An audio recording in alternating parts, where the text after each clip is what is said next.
আসানসোল জেলাশাসক দপ্তরের ইডিডিএ কনফারেন্স হলে রাজ্যের স্বাস্থ্য নিয়ে একটি বৈঠকের আয়োজন করা হলো।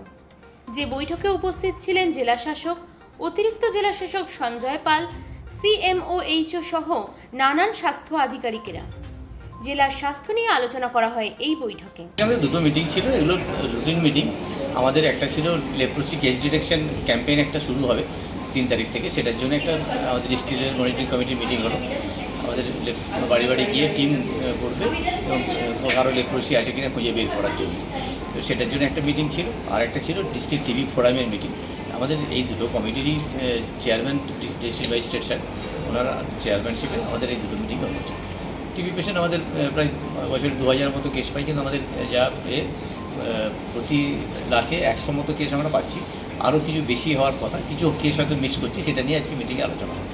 অ্যাওয়ারনেস ক্যাম্প না, বাড়িতে বাড়িতে ঘুরে কেস ডিটেকশন ক্যাম্প হবে।